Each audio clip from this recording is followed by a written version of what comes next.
বলেন পৃথিবীতে কোনো মানুষ যদি একটা সুখ ভোগ করে আর ওই সুখটা যদি হয় অবৈধ, এই এদিকে তাকান, আপনি সুখ ভোগ করলে শাস্তি পাবেন বিষয়টা এমন না। সুখটা যদি হয় অবৈধ, সুখ কয়টা বলেন বলেন, এটা কি বৈধ ভাবে না অবৈধ? বৈধ হলে কোনো প্রশ্ন নেই। আমি একটা দুইটা না, এক একটা আয়াতের উপরে প্রায় 11-12টা করে তাফসীর মিলিয়ে মিলিয়ে দেখেছি। সবচাইতে বেশি ভালো লেগেছে আমার ফি জিলালিল কোরআনে। এটা আমি জেলখানা থেকে হালকা পেয়েছিলাম। 3টা বছর আমার ফাঁসির কন্ডেম সেলের ভেতরে আটক করে রেখেছে। মাঝে মাঝে কারারক্ষী আসতো, যারা বেশিরভাগ আসতো আমাদের আর মামুনুল হক সাহেবের হিন্দু দেবদুলা জেলার ছিল। এমন এমন মানুষ পাঠাইতো, সিসি ক্যামেরা দিয়ে রেখেছিল। আমার যে মামলা, আমার তো জেলে না বাড়িতে থাকার কথা, খালেদা জিয়ার মতো।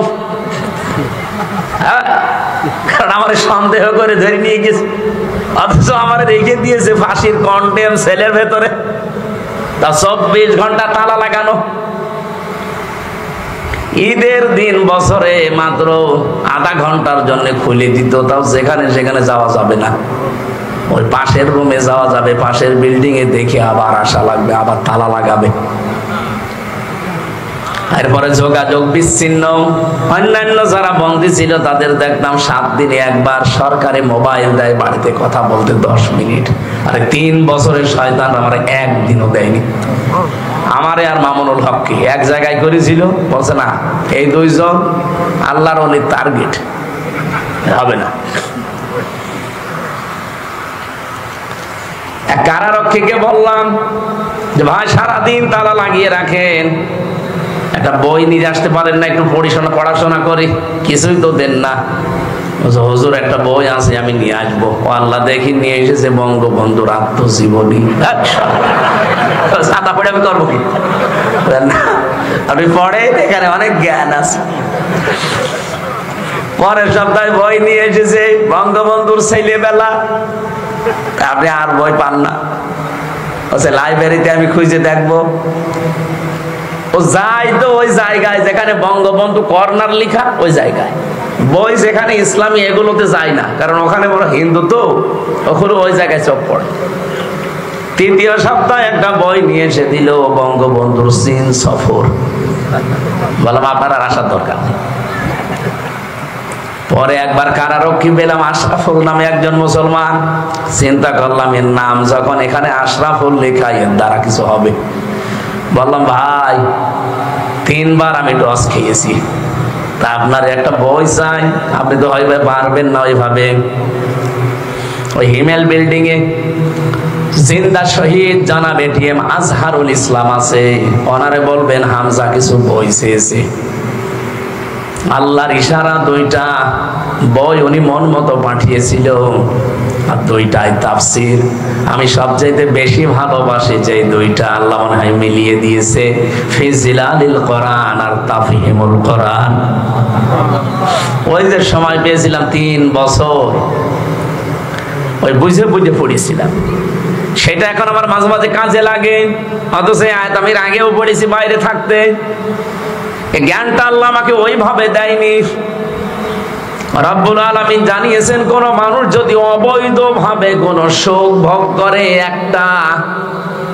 একটা কষ্টের জন্য যেমন 70টা শান্তি পাবেন, একটা অবৈধ সুখের সুখ ভোগ করলে অবৈধ সুখের কারণে কমপক্ষে 70টা দুঃখ আপনাকে আল্লাহ নিজে ভোগ করাবে। কথাটা শুনে কি মনে হচ্ছে আপনার? একটা সুখ যারা অবৈধভাবে 15.5 বছরে ভোগ করলেন, আমি নাম নিয়ে বলছি, উনি নাই করেছে ওনার সাথে যারা সহযোগী ছিলেন।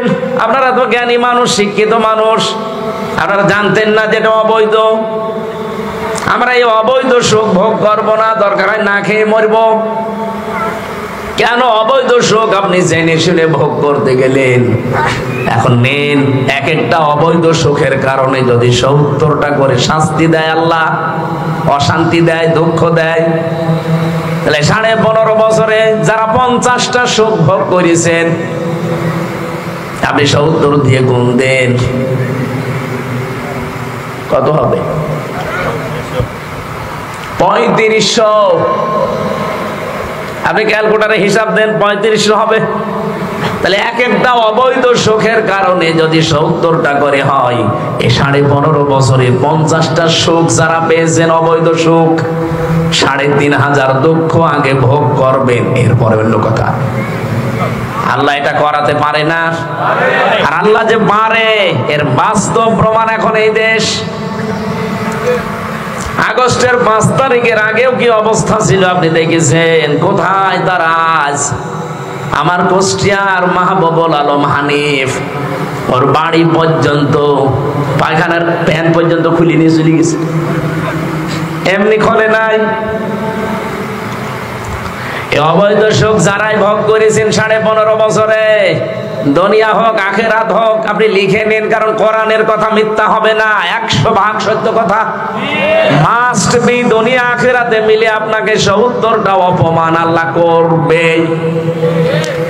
এই জন্য তো 27 বার চেষ্টা চালিয়েছিল, একবারও সফল হয়নি। 70 বার চেষ্টা চালালেও সফল হবে না। তাহলে কোরআন শরীফ মিথ্যা হয়ে যাবে। আল্লাহ নিজে যে কথা বললেন ওইটা আল্লাহ মিথ্যা বানাবেন? বলেন বলেন। এই জন্য আমাদের দুঃখ নেই। এতদিন যা করেছি, যা পেয়েছি, এক একটা দুঃখের কারণে আমরা 70টা সুখ দুনিয়া আখেরাতে মিলে পাবো। আর যারা এতদিন অবৈধ সুখ ভোগ করেছেন, এক একটা সুখের কারণে 70টা দুঃখ আপনাকে আল্লাহ দেবে। আপনি রেডি হন? আমি এইটা বানালাম নাকি?